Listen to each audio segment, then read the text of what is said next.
Hey, how's it going guys? Chris here, and today we're going to be checking out the MLE 1903 Extended, another weapon which came along with that They Shall Not Pass DLC, and this one might have slipped under the radar as it's a tanker and pilot weapon and quite a lot of people just don't even know it's there.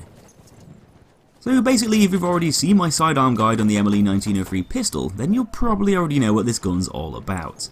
It's essentially the same Belgian-made FN model 1903, which was designed by John Browning.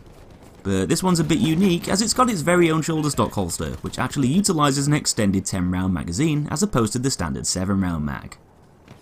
Quite a few weapon manufacturers in the early 1900s played around with stocks and pistol carbine weapons, and this is pretty much FN's answer to Luger's artillery model and Mauser's C96 carbine.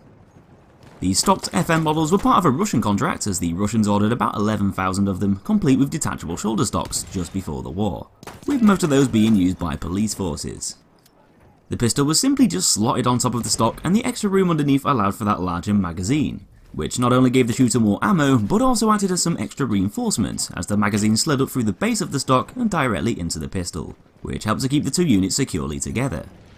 The stock would have allowed for improved accuracy, and would have made the gun a bit easier to control when engaging targets at further distances.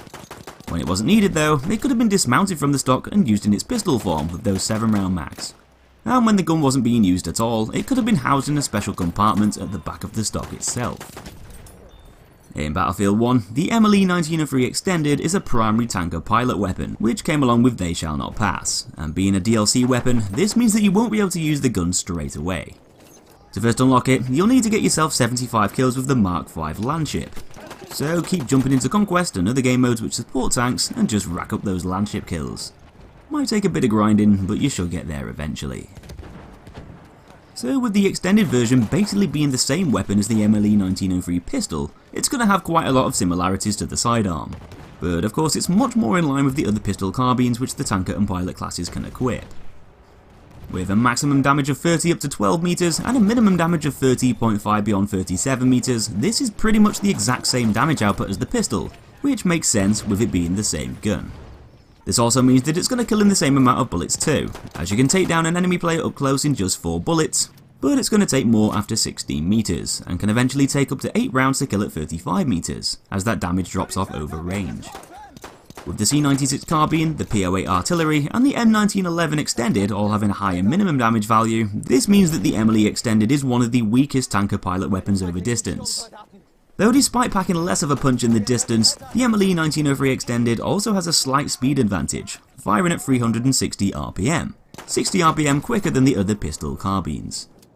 The M1911 Extended might still be able to drop enemies a bit faster up close with those larger 45 caliber rounds, but that increased rate of fire is going to give the MLE Extended a slight boost in effectiveness, especially at medium ranges.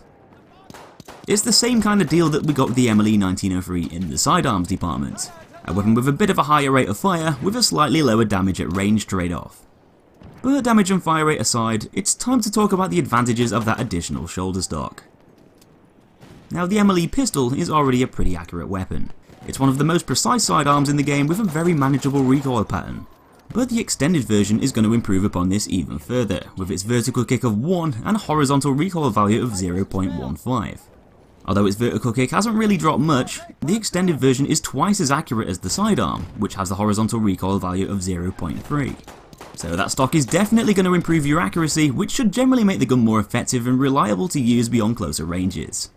It's got the best recoil pattern out of the other carbine weapons for the tanker and pilot classes, as it's actually twice as accurate as the C96 carbine, which is more on par with the original MLE pistol in its sidearm form. Just like with the other pistol carbines, the stock's also going to slightly lower your ADS spread over the sidearm version, which is going to improve that accuracy even more. But it's also going to boost your hipfire spread by a bit, making hipfire worse in the process. So the MLE Extended is going to perform a bit better when using those iron sights instead. Because the stock allows you to hold up to 11 rounds with 10 in the mag and 1 in the chamber, this is another upgrade from the standard MLE pistol. But even though it's got a 3 round advantage, it's still nowhere near as much as what the other pistol carbines can hold. Because the gun can take up to 8 bullets to kill, you'll still probably need to reload quite frequently, as those extra 3 rounds aren't really going to help a hell of a lot when you're surrounded. They might help to ensure your target is going down, but when the C96 carbine can hold 20 rounds and the P08 artillery can hold 33, ammo capacity definitely isn't one of the weapon's main selling points. So all in all, the MLE 1903 Extended plays out as the super accurate pistol carbine for the tanker and pilot classes.